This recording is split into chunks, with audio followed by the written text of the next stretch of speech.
Ouais. Ah, tu joues avec je suis en train de jouer avec un poster de ma chambre, là. My man! Vous voulez jouer? On va jouer.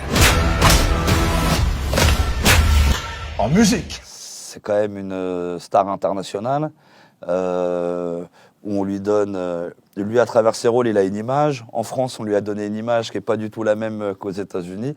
Donc moi, ce qui me plaisait, c'était d'aller voir de mes propres yeux. Mais il est très touchant et très sensible.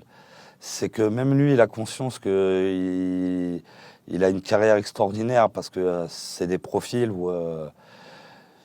c'est un mec comme nous, hein. C'est ça que j'ai aimé chez lui, hein. C'est que ça reste un... Lui, même à 60 ans, ça reste le petit mec de la banlieue de Belgique qui a envie d'aller tenter sa chance aux États-Unis et c'est passé. Mais tu sens qu'il a quand même conscience que c'est une vie extraordinaire. Donc il est très touchant, il est très sensible. Donc il n'est pas du tout l'image de ces films, le gros bras qui savate tout le monde. Et en même temps, il n'est pas non plus l'image que nous, on a en France avec OR, 1+1, et il n'y aura plus d'eau dans 20-30 ans. Et c'était ça qui était intéressant avec lui, c'est que lui, il a la culture des... C'est un acteur américain pour moi. Donc lui, il ramenait le film d'action, et moi, de mon côté, ça me faisait rire de lui ramener la comédie française d'aujourd'hui, quoi. Insaisissable. Ou son surnom. La brume.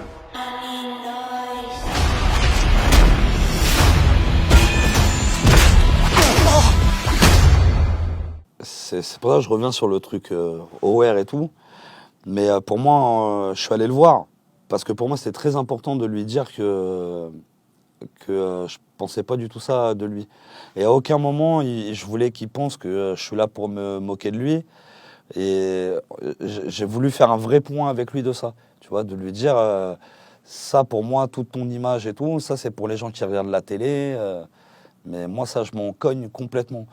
Moi, ce qui m'intéresse, c'est toi, Van Damme, l'homme et l'acteur, et de comment nous, on va se trouver pour... Moi, je suis à ton service. En vrai, c'est ça que je lui ai dit. Je lui ai dit, moi, je suis là pour que tu pètes tout et que les gens ils disent Van Damme, il défonce. C'était vraiment de lui montrer ça. Et je pense que ça l'a touché, parce qu'il ne s'attendait pas à ça de ma part avant...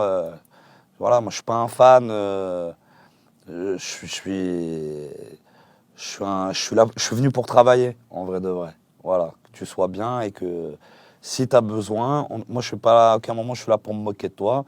Donc et après c'était ça, c'était de le détendre parce que tu vois c'est pareil, il parle anglais depuis 40 ans, il doit jouer en français. Bah forcément que des fois il y avait des mots anglais qui sortent, mais c'était pour le mettre à l'aise, on s'en fout. C'est pas grave, tu vois. Vas-y, cool, ça va bien se passer. Parce qu'on parle de la sûreté de la France. Il faut réouvrir le réseau.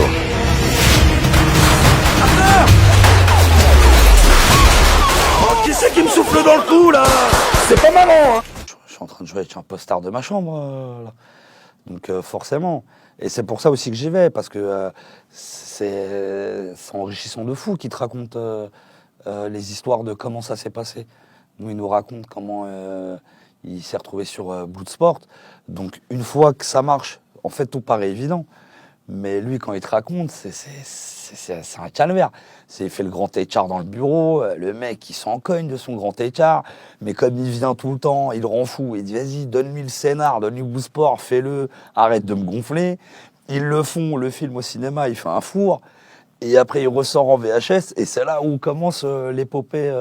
Van Damme, et de lui demander, toi, t'es dans quel état d'esprit à ce moment-là et tout, c'est super intéressant. On vient pas du même monde. Lui, c'est film d'action et c'est très précis et rigoureux. Et nous, venant de la comédie, c'est très con et laborieux. Donc on voulait pas trop le déstabiliser, mais on a quand même réussi des fois à le piéger et à que lui se lâche, et ça le faisait très très bien. Vrai reconnaissent vrai, gros.